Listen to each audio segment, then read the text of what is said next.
បាទសួស្តីបងប្អូនទាំងអស់គ្នាដល់ថ្ងៃនេះយើងមកត background ទឹកបាទសម្រាប់រូបត្រីដែលយើងបានគូរហើយពីមុនមកហើយ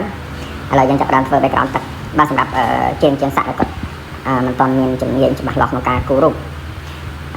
ឬក៏ចេះគូរហើយប៉ុន្តែចង់បាន style ថ្មីបន្ថែមបាទក៏អាចមើលវីដេអូនេះបានបាទនេះគឺជាក្បាច់គេហៅថាល័យទឹកឬក៏យើងហៅភាសាខ្មែរថាក្បាច់ទឹកបាច់ទឹកដែលជា background របស់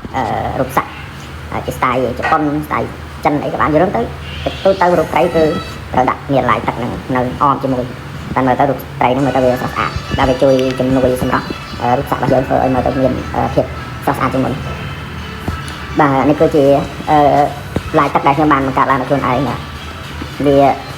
នៅពេលដែលយើងមានរបស់អីជាថ្មីជារបស់ខ្លួនឯងហ្នឹងទៅនៅពេលណាដែលយើងធ្វើការភ្ញៀវក៏មានទំនុកចិត្តលើយើងប៉ុន្តែហ្នឹងវាត្រូវតែស្អាតដែរវាត្រូវតែមើលទៅវាអេម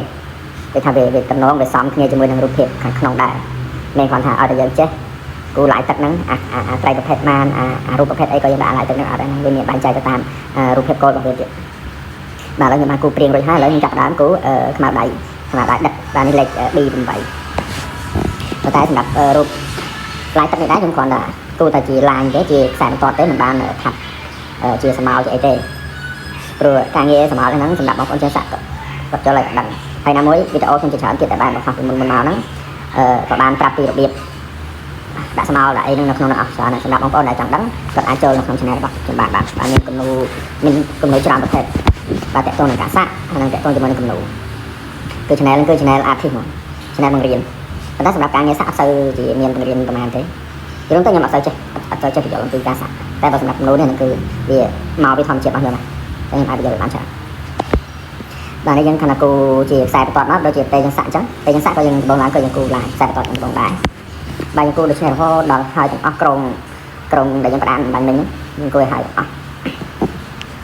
ហើយយើងចាត់ធ្វើបែបនេះរឿយៗមកបាទហើយ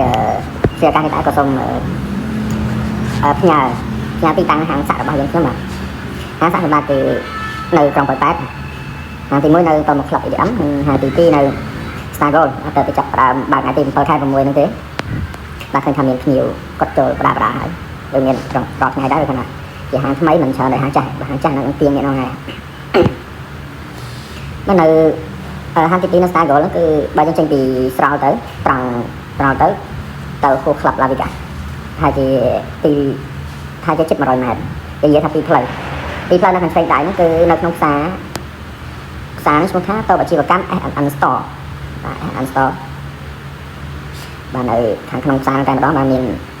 ប្រជាប្រដ្ឋគាត់ប្រកបអាជីវកម្មរបរច្រើនដែរហើយមានតាំងពីថៃមានតាំងពីឥណ្ឌូមានតាំងពីខ្មែរអីហ្នឹងច្រើន